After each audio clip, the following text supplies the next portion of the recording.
Good afternoon, members of Indians living in Auckland. We are here today at the start of our Meet Our Experts series. Let me introduce the group first. We are the members of Indians living in Auckland. I am your main admin, Rashna Tata, as you would know me. And the whole point and purpose of having this group. We are 51,000 members.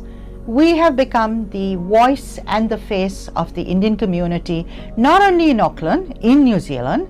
We're very careful that, we choose our members only within New Zealand. So we are actually representing people of the Indian community in New Zealand. We are a closed group.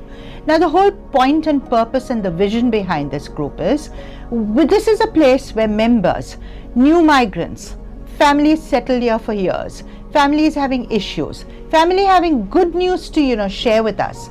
They put it on our page, they talk to each other. We have people interacting on a daily basis, whether it's an assistance that is needed from the rest of our members who immediately come on to assist from who we think is the best representative that we can find. Now today we have with us Rachna of 0800 Rachna. Her full name, of course, as you all would know, and every Indian would probably know this. She is Rachna Dave. We have had her as a member for a very long time, and she is immensely knowledgeable, immensely dedicated, and very, very passionate about what she does.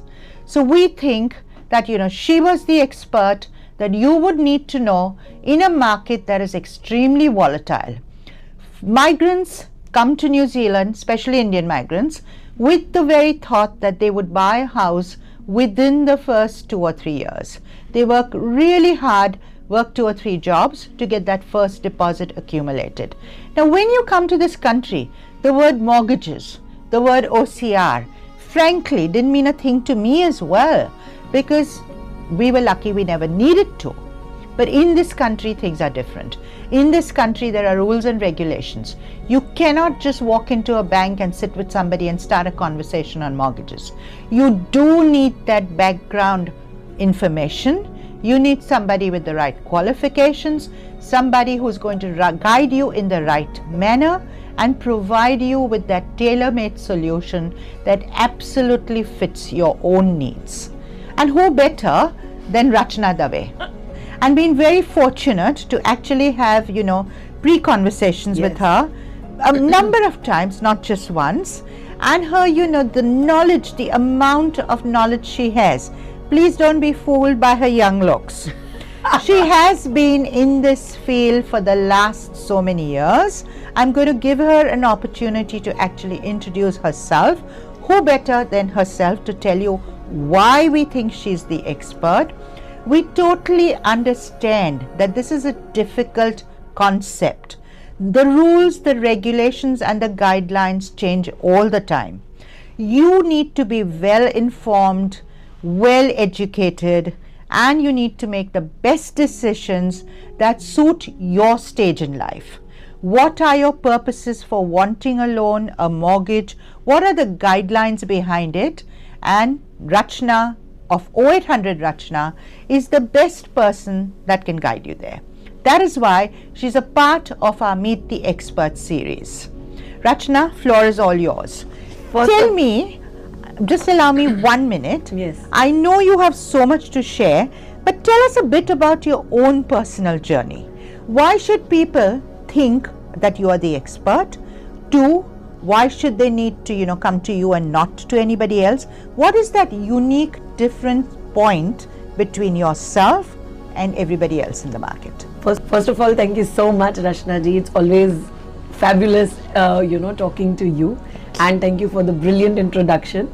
I don't know how much justice I'll be able to do it for the introduction that you've given. But yeah, first what I would like to say is Indians living in Auckland, a brilliant initiative. And I have seen this page grow from where it started to where it is. And it is kind of a topic in the community about that page. So, and somebody like you who's doing this selflessly and bringing the experts and whatever work you have been doing in the community, truly a community hero. So thank you so much for that. Thank you very much. Yes, and now I think the energies and the synergies are similar, right? So I will tell you a bit about myself. I started working in a financial industry about 20 years ago. Wow. So I started working in a bank and didn't know that where the journey is going to take. I had actually resigned from a bank thinking finance is not me.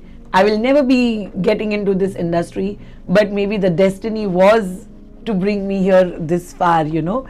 But I think even though I don't personally like numbers, numbers were in my blood. And I think more of it is customer relationship was a key that I was always about. So I think that has been who I am. Now, if I was to give introduction, how 0800 Rachna, why Rachna the way to 0800 Rachna, simple thing, you know. My company name is actually Dream Your Home Limited. Nobody knows the company by the name. When I started about 11 years ago as a financial advisor, calling on a mobile number was very expensive. So I had to introduce a 0800 number. So the two purposes that I had in my mind, or the vision that when a word loan comes, people should think about me. And second, when it comes to calling me, they should not make an excuse that we did not have your number. You didn't want to call, that's fine. But I don't want you to make an excuse that I did not have your number. And so that's why 0800 Rachna came into the picture. And now I think it has become a name in the household. So that has been a gist. Now, that is the background of the company from Rachna the way, Dream Your Home Limited to this 0800 Rachna. But the core belief, even then to even now, and I think until the company will exist, it's the client relationship is utmost important. Understanding the needs of the client. It starts from the client, it ends at the client's requirements, right? Now, the expertise what we hold, that makes or breaks the difference here. Now, there could be people who could do n number of transactions, but are you just focusing on the transactions, or are you actually focusing on the person, or you're investing in the people and you're taking them through the journey? So the fundamental of this company is taking the people through the journey. They start from the first home, and I don't know how many cases I have proven year after year after year that they have created the property portfolio, and we have created their retirement sort of a thing. We are not investment advisors. We, through the home loan journey, we have given them the secured financial future. Very good. So that's the core fundamental. So if you're looking at what is the difference, I am nobody to talk about anybody else. I'm only about to talk about myself. My expertise lie in the products, policies, the lenders who are there in the market, and fit for purpose. The most important is what is your requirement. There are ample of lenders out there, but what is your requirement? Can I match your requirement to the lender or not? Is what makes me different from the others, because for me, the client who's sitting in front of me is the most important one. So that's what is the background about me. Absolutely. And Rachna, with, you know, as young as you started this journey, you have some phenomenal numbers about, you know, the goals that you set yourself. You just spoke to me a little before the interview, and it's a $60 million goal that you actually set yourself. You could be going way over that. You could be touching that. And every single interaction is always customer centric. I was very impressed by that. Very few people would actually be working in the interest of a client. It could also be, oh, I've got to please the bank. I've got to, you know, make some money for myself. But I so well know you that with you, it is the client's journey, it's the client's affordability, it's the client's needs that you keep foremost in your mind. Yes. So I'll correct you right there a little bit, Rashna ji. It's 60 million is per annum in a market like this. If you achieve that, it's a significant I'm sure figure for an individual, but that figure keeps changing from year to year depending on what the market shift is. But for me, the settlement figures or the money what comes along with it is always a byproduct. If you focus on the number of people that you want to talk to, the number of people that you want to help, and put them in their home ownership or restructuring or getting them into the investment. If you focus on that, the numbers will stack Absolutely. up. And because I've been in there for 11 years, I've done more than 750 million worth of lending. Wow. In total. Like, I don't want to put out all the numbers out there, because it's not about the number game over here. As I said, it's about the people. And one good thing with me is, if I'm not in a position to help you, I will not keep you waiting. I will tell you that this is outside of my expertise. So there is no muck around business with me. But if I know that I can help you, I will put my heart, soul, sweat, blood, everything into it to make it happen. Perfect. So I don't give it up so easily. Perfect. That's just something that I've been wanting to ask you, and mainly I would think this would be of interest to every member. What the one word that you hear constantly today is the word OCR. Correct. You hear it in the news, you hear it in the papers, you hear, people talking on television interviews about it all the time. Can you please explain to our viewers what is OCR and how does it impact on home loans? Sure. So OCR is the abbreviation that we use. It is for official cash rate. Okay. Now this is the official cash rate which is set by the Reserve Bank of a particular country. So we are talking about New Zealand, so we will talk about New Zealand right now. So Reserve Bank of New Zealand, which is RBNZ, sets a certain rate of interest. On that rate of interest, they will lend the money to the bank, right? Now, bank is a business at the end of the day. Bank will have their own set of margin in addition to what the OCR would be, to charge it to the consumers, which is us, at the end result. So all the time the OCR is in the conversation. People think, oh, now the OCR is coming, in few weeks again. Let me just clarify this. OCR is always reviewed every 6 weeks by the Reserve Bank of New Zealand. Now what happens is, depending on the economic cycle or the worldwide economy, the interest rate, the OCR can stay stable, can increase or decrease. When it was the COVID time, it was on a declining side and it went as little as 0.5. Wow. Okay. Then after COVID, it came to a point where it was 4.55 at one point. Now from last 12 months specifically, the OCR has started dropping down. So the current OCR right now is 2.5. Excellent. Now may I ask you one thing? What is the role of a mortgage broker or financial advisor in a person's home loan journey, and how is it different from actually going to a bank and speaking and dealing with a bank yourself? Okay. So what is the need? What is the impact it makes on your loan journey? And what is the advantage to you to have somebody like that? Okay, so just continuing from the OCR thing to this question, because they both are interconnected. So we spoke about what the OCR is, but how it impacts the end user is that bank, so whatever the current OCR is, bank will have a margin on top of that. So the more interest rate is, the less is the borrowing capacity. The less the interest is, more is the borrowing capacity, right? So that's a core difference. Now, if you are banking with a particular bank, you're more likely to go to that particular bank. But for that particular bank, the lending criteria for your needs may be suitable, may not be suitable, right? But because me as a financial advisor, I would know what are the policies, the process, procedures for all the banks around and what would fit your situation. So if you are a first home buyer with 20% deposit, it's a no-brainer. I could apply in any bank. But if you are a first home buyer with as little as 10% deposit or as little as 5% deposit, I have restrictions on which bank will able to lend you the money or what criteria will suit your needs. Also, it will depend as to what are the interest rates, what are the associated fees and charges that you need to be aware of, what sort of a loan structure that you should be on.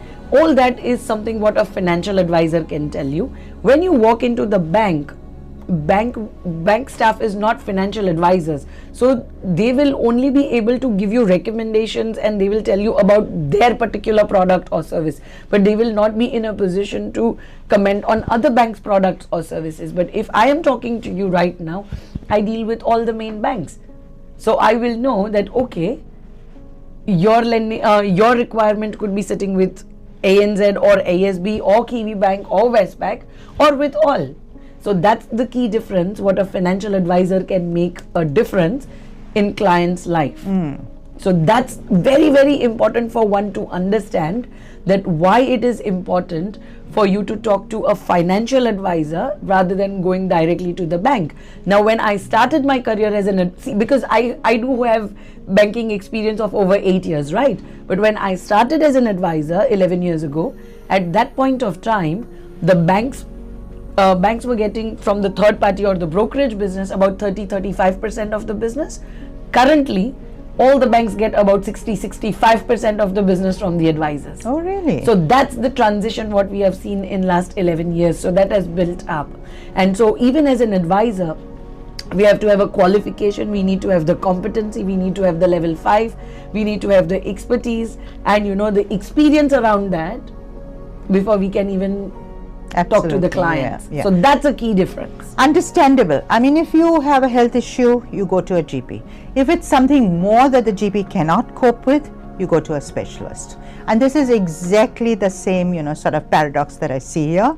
Because if you want, what is best for yourself, you will approach a financial advisor. Perfect. And makes more sense to do that. We are like a financial doctor. Correct. Yeah. Absolutely. Now, Rachna, what is your advice to a first home buyer regarding the current interest rate and high housing prices? Because when migrants come to this country, there is so little knowledge that you have as far as rules and regulations go, and in this country you can't make a mistake and think the other person's going to write it off or forget about it. This is going to be your most important asset. How are you going to make sure you've done everything right, and how are you going to make sure you're on the right journey? Okay. It all starts with the right mindset. I always tell my first home buyers that you need to first be mentally prepared or mentally ready that you want to get into the home ownership. That's a first point. It's like a marathon. You cannot just one day wake up and just start running for a marathon. You have to have a prep work for your marathon, right? So it's exactly the same thing. So first, get mentally ready. Get a reality check. The issue currently with the first home buyers is that they think that they want $1 million or a $1.2 million worth of a property as their first home. The reality check is you need a roof over your head. Go and get into the ownership what you can afford, right? So this is not going to be your forever home. I have been saying this for last 11 years, same thing everywhere, that your first home is just the difference between you paying the rent and paying somebody else's mortgage to you are paying your own mortgage and getting into the ownership. But that doesn't mean that you are compromising on the quality of a home, but it should not be something that the house which is your third or a fourth property, you cannot expect that to be your first property. So what you need to do as a first home buyer, get a reality check, get your affordability check. So there is always a life beyond the mortgage, right? So what I will get, you can add the border income, you can add this. Don't teach us what we can add. Think, do not exhaust all your incomes just to survive and pay off the mortgage, right?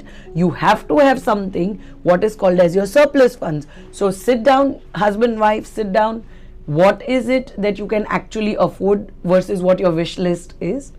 Then second thing is what your life looks like after the ownership of the mortgage. Have you planned that there will be ongoing monthly expenses of the city council rates, house insurance, life insurance? Your life is still going to go on. Have you factored in the unexpected expenses into your day-to-day life after having the mortgage repayments to make? Because along with the OCR, which is always the topic of the meetings or the gatherings, interest rate is another very famous and a very popular topic. Today the interest rate could be 4.5, tomorrow interest rate is going to be 7.5. We all have seen the journey. When I started as a first home buyer, my first rate of interest was 9.5 or 9.75. I remember that. And that was before the GFC time. So I have seen, as an advisor or as a banker, I've seen the full cycle. Pre-GFC, GFC, then there was a market where interest rates were always dropping down. I have gone as little as 2.15 or 2.5, whatever that interest, it sounds like a music or like a dinosaur rate now. And now, then we saw somewhere around 7.5. So we have seen ups and downs. So you have to always, as a first home buyer, yes, today is 4.5 or 5% interest rate. What it looks like, are you in a position to pay 7% if it comes to that point? If the answer is yes, yes, you can afford the mortgage. So reality check for a first home buyer is utmost important for me in all probabilities. And what we do is, when they come to us, we encourage them to get into the ownership. So I always, this is my favorite one, get into the owner. So today is a good day. I mean, yesterday was not bad, but today is great. But right now is the best what you can get into the home ownership. And another very important tip that a first home buyer needs to know is that not the best house in the worst street, it's the worst house in the best street. So it's a location and the structure that matters. Do not get carried away, And I mean, why I'm saying all this in a very elaborated way is because first home buyers are always at a vulnerable state. They don't know where to start, what is right, what is wrong. They have 10 friends who will give them 10 different tips, but they have missed out on actually talking to the expert. And that's why it is my responsibility, social responsibility, or or my passion, or whatever it is, that first home buyers have always been very close to my heart. So this tip, if you are a first home buyer or you are planning to buy a house, it is very, very important to note these things. It's very minute details what I have said, because based on what your incomes are, computer will spit you the number what you can borrow, but the computer is not going to give you all these tips that you need to be mindful of. Correct. Now, Rachna, may I ask you, how do you see the next 6 months in the home loan and housing market? Do you see a property boom with reducing interest rates? Because, banks have gone down considerably. You've got, some bank making a bold statement every day in the news. Now, is this enticing people into a market that has suddenly gone slow?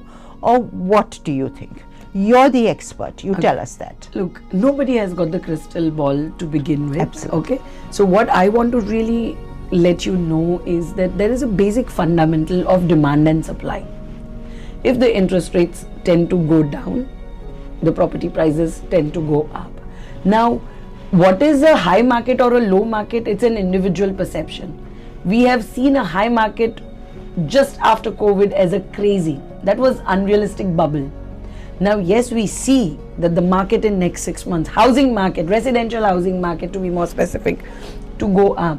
But it's not going to go ridiculously like, so today it's $1 million worth of a property. You're not going to have the property price go to 1.3 in 6 months. No, but it is going to steadily keep growing in the market. The demand and supply, the interest rate. So say for example, because the interest rates have gone down, 2 months ago, if your affordability was to buy a house which was worth $1 million, because with the loan repayments and all that, today with the lower interest rate, or in 6 months with the hopeful further drop in the interest rate, maybe your affordability could go up to 1,050,000 or 1.1 million.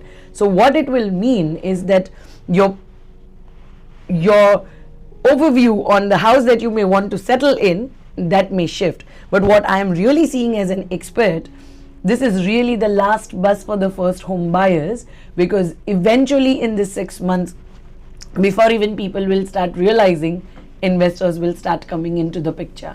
And a first time investor or a second time investor is always competing with a first home buyer. So next year, this time, in 12 months time, it would be investors market. Okay. That's what is my own personal opinion based on the full cycle that I have seen, but only the time will tell. Of course, the disclosure is nobody has got a clear crystal ball, but this is a really last chance for the first home buyers. And so I'm not saying that there won't be a first home buyer that will exist in 6 months time, but the property that you are able to buy today for 800,000, the same property, you'll have a bit more competition, properties will start selling in the auctions more quicker than what it is selling now.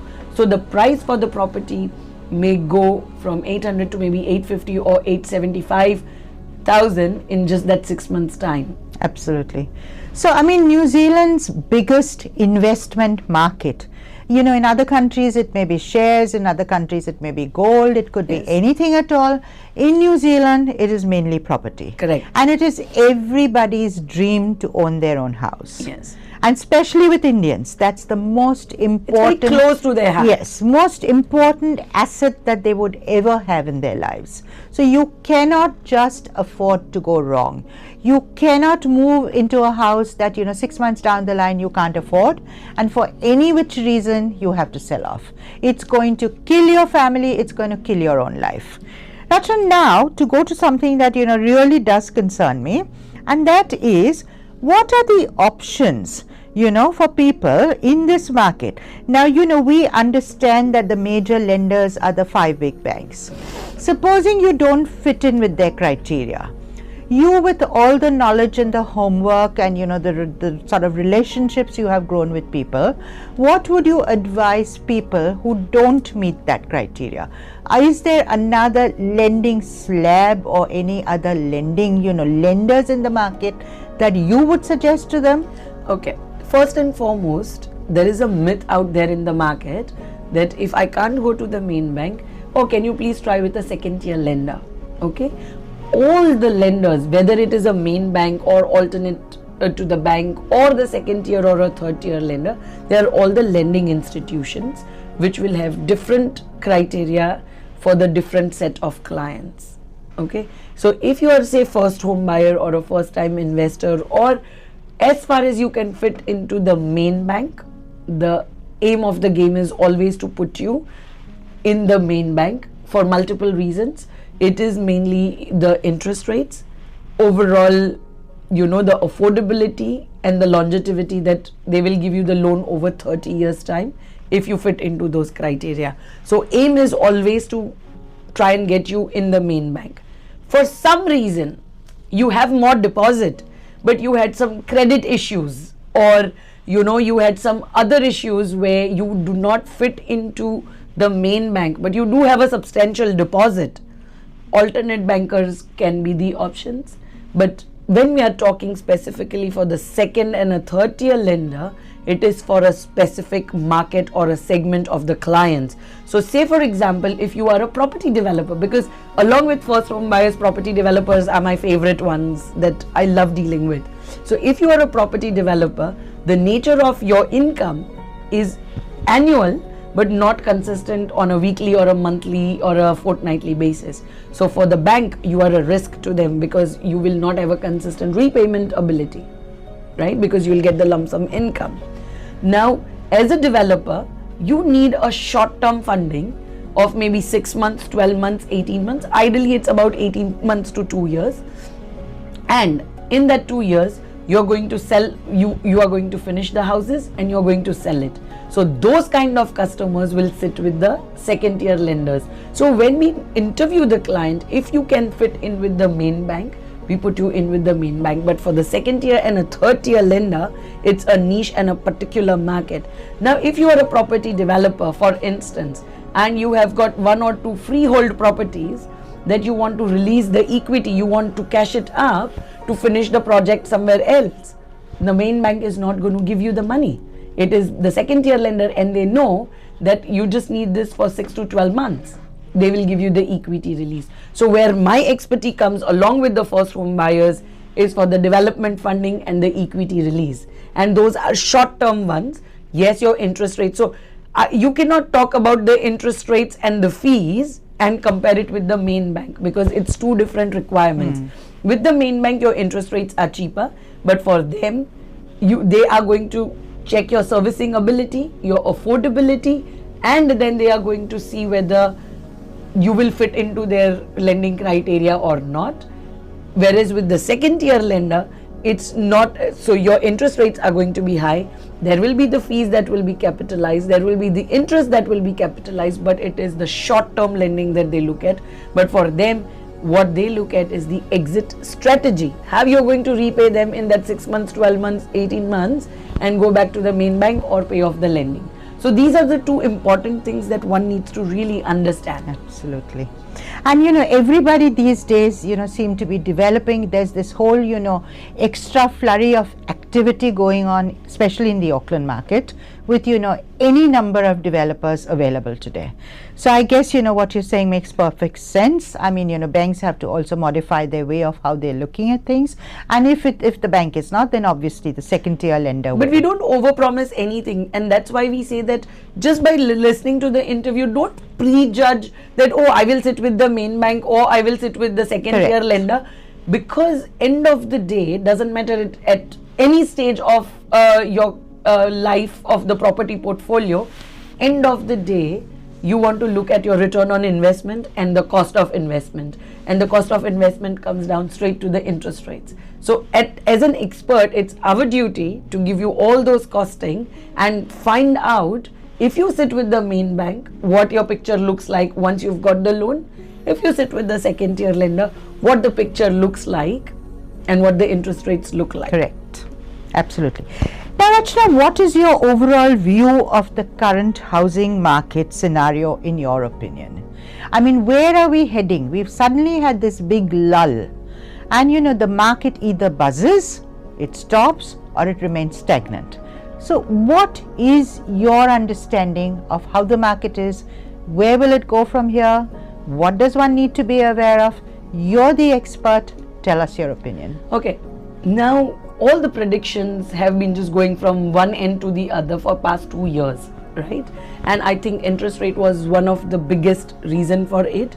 Along with the interest rate, there was a lot of international or the worldwide economy, and the war and this and that. There were multiple factors, so you cannot put it one factor to the other as an only factor for the housing market to be blamed. Now, what happens, and again, I could be wrong, I'm not an economist, but what I have seen in this 20 years in this country, because I've literally seen 2 decades of the property market here, what my gauge has been in the property market is that, especially in Auckland, you have to see the average of 10 to 12 years to see a full cycle of the property. Because I have lived in Wellington as well, so for Wellington it will take about 15 years on an average. So whatever property price that you've bought it today, it will take at least 10 to 12 years in Auckland market to double up in the value, on an average 10 years. And again, depending on the location, and we are not going into the nitty-gritty with the exact precise thing because I'm not the economist, but the same thing if you are in Wellington will take you about 15 years, right? Now, again, with whatever I have seen, this has been the longest time after COVID that the property market has been lulled for. The issue where we are facing is sometimes the media is hyping it up, sometimes they are, mellowing it down, and there has been too much uncertainty and confusion out there in the market. However, in saying that, from last couple of OCR announcements and from last 12 months, because last year this time, if I'm not wrong, last year around this time the interest rate was for 1 year was about 6.15 approximately, and right now it is 4.49, right? So now people have started getting the confidence. Now people have started seeing that, okay, we are in a capacity that on an average we can lock the interest rate for 2 to 3 years. So that confidence is coming out there in the market. But again, the OCR announcement on 26th of November and the one I think in 17th or 18th of February next year, whichever will be the Wednesday, will decide where the market will actually flourish. But if I was to say with my own experience, the property market goes like in a bell curve, right? And it takes about 10 years. So right now we are at that bottom. So for next 5 years, from this point onwards, I see it creeping up. How fast, how slow, I don't know. But 5 years from now, it will be creeping. There will be then that point it will come. It will go down. So it will be about that 10 years. But for those who are wanting to get the property appreciation, get into the ownership today. In next 5 to 7 years, it will be the right time, that you would have had the Absolutely. appreciation. Absolutely. And it is very, very important for you to understand the economics and the cycle and the dynamics of that property market, as whether you are a first home buyer or an investor. That is extremely, extremely important. And that's why I think somebody like me, or somebody who is experienced, and I'm not saying that just only come to me, whoever you feel comfortable with, because end of the day you need to discuss your finance, your energy, your synergy needs to meet up with that person that you are opening up all your sensitive information to, so that is very, very important. But this is where I see the property market going, that next 5 to 7 years it's a upwards market and best market to get into. Absolutely.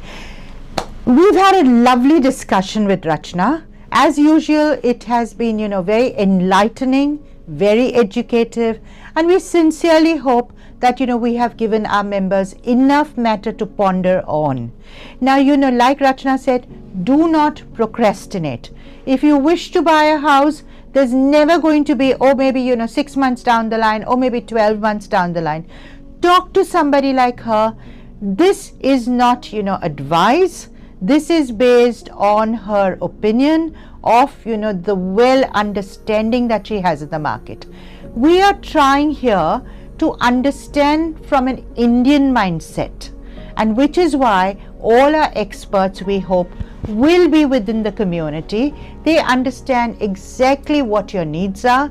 They understand how you think. They understand what your emotions are and how you feel. Rachna, pleasure meeting you again. I'm looking forward to many more enlightening conversations with her. Please do remember 0800 Rachna. Very simple, not hard, not a great pressure to remember that number.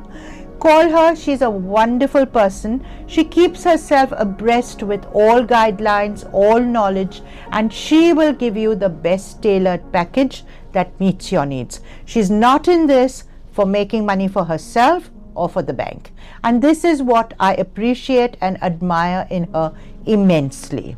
Always a pleasure to bring these experts to our members, and members, do write back to us about what you thought and who are the kind of people that you want advice from. Thank you very much. Good afternoon to everybody. Thank you, Rachna ji. Just before we say goodbye, final goodbye, thank you so much for all the viewers, and big thank you to you. The whole motive was to just educate the community. Absolutely. And please do not take this as a personal advice. This is a generic conversations that we've had, and obviously we do have the experts sitting in my office. So if you need any kind of advice, we do have the right people who can guide you and advise you, because the advice is going to be on case by case basis. So whatever we've discussed today is all generic information from obviously the Indian mindset, because we start from the immigrants to setting up ourselves, and then we aspire to become a millionaire or do really well in the life. So I would like to say a big thank you, Rachna ji, to you and your group to give me the opportunity and the trust and the love that you have always given me. Absolutely, my Thank you pleasure. very, very, we very want much. to bring the best, and I would also, fail in my duties if I did not say thank you to Victor, who is doing our production, and he comes from Victor Photography. So Victor, thank you very much for helping us in this journey. Thank you, Victor, very, very much. It's been so cool actually to, have this photo shoot or whatever, the videography done in a different way. So thank you very much.